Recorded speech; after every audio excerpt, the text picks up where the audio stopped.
সরকারি ঘরের টাকা অ্যাকাউন্টে ঢুকতে শুরু করেছে।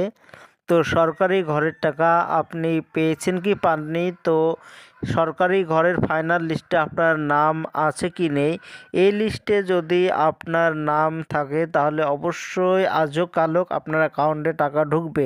তো এই লিস্টে আপনার নাম আছে কি নেই সেটি দেখার জন্য ভিডিওটি সম্পূর্ণভাবে দেখতে থাকুন।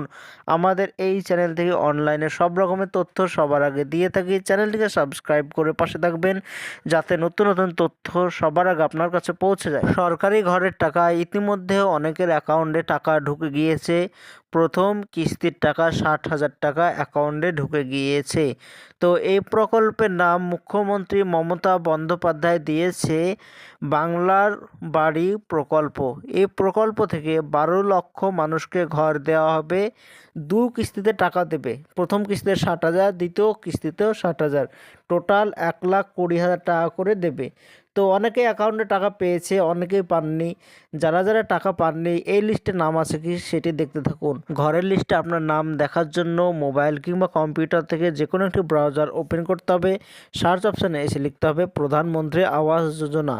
তো এটিকে সার্চ করে দেবেন। আপনাদের সুবিধার্থে ডেসক্রিপশন বক্সে লিঙ্ক দেওয়া থাকবে, সেখানে ক্লিক করে সরাসরি এই পেজে চলে আসতে পারবেন। এটা হচ্ছে সরকারি ঘরের অফিসিয়াল ওয়েবসাইট। তো এরকম একটি পেজ চলে আসবে। তো এখানে এই কোণে দেখতে পাচ্ছেন আওয়াজ সফট লেখা আছে, এই আওয়াজ সফটে আপনি ক্লিক করে দেবেন। 2 নম্বরে লেখা দেখতে পাচ্ছেন রিপোর্ট, এই রিপোর্ট লেখাতে ক্লিক করে দেবেন। এবার এরকম একটি পেজ চলে আসবে। তো এইখানে দেখতে পাচ্ছেন 3 নম্বরে লেখা beneficiary registered account for gen and verify, 3 নম্বরে লেখা দেখতে পাচ্ছেন, এইটাতে আপনি ক্লিক করে দেবেন। এবার এরকম একটি পেজ চলে আসবে। তো এখানে ভারতবর্ষে যতগুলো স্টেট রাজ্য আছে সব রাজ্যের নাম এইখানে চলে আসবে। তো আপনি যে রাজ্যে বসবাস করেন সেই রাজ্যটি এখানে সিলেক্ট করে দিতে হবে। আপনি যে রাজ্যে বসবাস করেন সেই রাজ্যটি এই ঘরে সিলেক্ট করে দেবেন। এখানে ভারতের প্রতিটি রাজ্য আছে, আপনি যেটাতে বসবাস করেন শুধু সেটাই সিলেক্ট করবেন। এবার জেলা সিলেক্ট করতে হবে। তো আপনি যে জেলায় বসবাস করেন সেই জেলা সিলেক্ট করে দেবেন। এবার ব্লক সিলেক্ট করতে হবে, যেটাতে আপনি বসবাস করেন সেটা সিলেক্ট করে দেবেন।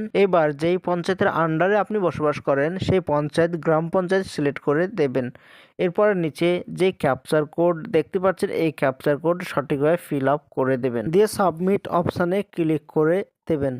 এবার দেখতে পাচ্ছেন আপনার নাম চলে এসেছে। প্রথমে রেজিস্ট্রেশন নম্বর, আপনার নাম, কি ব্যাংক সিলেক্ট করা আছে এবং পাশে ভেরিফাই কি রিজেক্ট লেখা দেখতে পাচ্ছেন।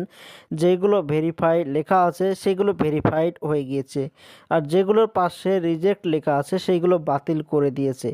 তো এখানে একটি একটি করে মিলিয়ে নেবেন এখানে আপনার নাম আছে কি নেই। যদি এখানে ভেরিফাই কি রিজেক্ট আছে সেটি ভালোভাবে দেখে নেবেন। তো এই পেজটি লোডিং হতে একটু সময় লাগে, তো একটু ওয়েট করবেন, লোডিং হয়ে যাবে। তো এখানে আপনার নাম আরও ভালোভাবে দেখার জন্য এই পারে দেখতে পাচ্ছেন ডাউনলোড পিডিএফ লেখা দেখতে পাচ্ছেন লাল কালারের। তো এখানে ডাউনলোডে ক্লিক করলে পিডিএফটি ডাউনলোড হয়ে যাবে। সেখান থেকে ভালোভাবে দেখতে পারবেন আপনার নাম এই লিস্টে আছে কি নেই। তো এটা ছিল আজকের জন্য আমাদের পক্ষ থেকে ছোট্ট ভিডিও। এরকমই নতুন নতুন তথ্য আমাদের এই চ্যানেল থেকে দিয়ে থাকি। চ্যানেলটিকে সাবস্ক্রাইব করে পাশে থাকবেন যাতে নতুন নতুন তথ্য আপনার কাছে পৌঁছে যায়।